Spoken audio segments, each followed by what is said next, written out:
Assalamualaikum warahmatullahi wabarakatuh. Perkenalkan, nama saya Ulfa Sanatul Fitri, NIM 19005041, dari jurusan Pendidikan Luar Sekolah, Fakultas Ilmu Pendidikan, Universitas Negeri Padang.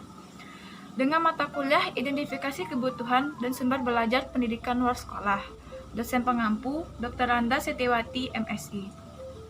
Baiklah, di sini saya akan menjelaskan tentang teknik-teknik dalam identifikasi kebutuhan. Yang pertama yaitu ada teknik observasi. Teknik observasi adalah salah satu metode pengumpulan data dengan cara mengamati atau meninjau secara cermat dan langsung di lokasi penelitian untuk mengetahui kondisi yang terjadi atau membuktikan kebenaran dari sebuah desain penelitian yang sedang dilakukan. Menurut Winarno, dalam menggunakan metode observasi, cara yang paling efektif adalah melengkapinya dengan format atau belangko pengamatan sebagai instrumen. Selanjutnya itu ada macam-macam observasi. Yang pertama, observasi partisipasi. Merupakan observasi di mana peneliti atau observer ikut terlibat langsung dalam kegiatan pengamatan di lapangan. Yang kedua, yaitu observasi non-partisipasi. Merupakan observasi yang ketika pelaksanaannya tak melibatkan peneliti sebagai observer atau kelompok yang diteliti. Selanjutnya itu kelebihan observasi. Yang pertama, dapat merekam hal-hal, perilaku pertumbuhan, dan sehingga pada saat kejadian berlangsung atau saat perilaku terjadi. Yang kedua yaitu dapat memperoleh data langsung dari subjek. Yang keduanya dapat berkomunikasi secara verbal atau tidak.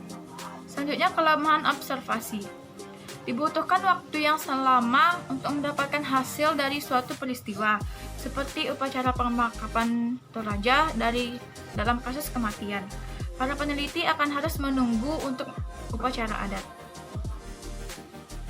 Selanjutnya yang kedua yaitu teknik wawancara.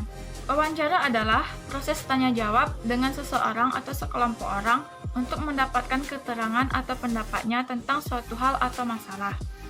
Nah, di sini orang yang mewawancarai dinamakan pewawancara dan orang yang diwawancarai dinamai pemberi wawancara. Ada beberapa hal penting yang harus diketahui dan dikuasai pewawancara. Yang pertama, harus dapat meredam egonya dengan melakukan pengendalian tersembunyi. Yang kedua, dapat memantau semua yang diucapkan lisan dan bahasa tubuh dari interview. Yang ketiga yaitu berusaha menciptakan suasana yang kondusif pada saat wawancara. Dan yang terakhir, dapat mendengarkan, mengamati, menyelidiki, menanggapi, dan mencatat. Selanjutnya, kelebihan dari wawancara itu, yang pertama, memungkinkan untuk mengajukan banyak pertanyaan yang memerlukan waktu yang panjang. Yang kedua, memungkinkan bagi pewawancara untuk memahami kompleksitas masalah dan menjelaskan maksud penelitian kepada interview. Yang ketiga yaitu partisipasi responden lebih tinggi dibandingkan teknik kuesioner. Selanjutnya kelemahan dari wawancara. Yang pertama, memerlukan waktu, tenaga, dan biaya yang lebih besar. Yang kedua, sangat tergantung pada individu yang akan diwawancarai. Yang ketiga, situasi wawancara mudah dipengaruhi lingkungan sekitar. Yang ketiga yaitu teknik angket. Angket adalah suatu alat yang digunakan untuk mengumpulkan data dengan cara membuat daftar pertanyaan secara tertulis dan lalu oleh narasumber akan diisi dengan cara tertulis pula.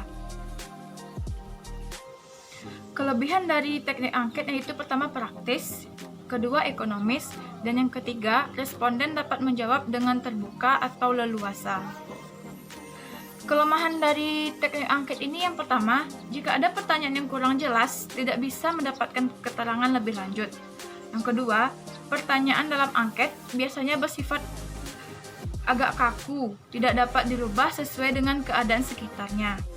Yang ketiga, sulit memberikan jaminan. Teknik yang terakhir yaitu teknik studi dokumentasi. Studi dokumentasi adalah mencari data mengenai hal-hal atau variabel berupa catatan, transkrip, buku-buku, surat kabar, majalah, prasasti, dan sebagainya.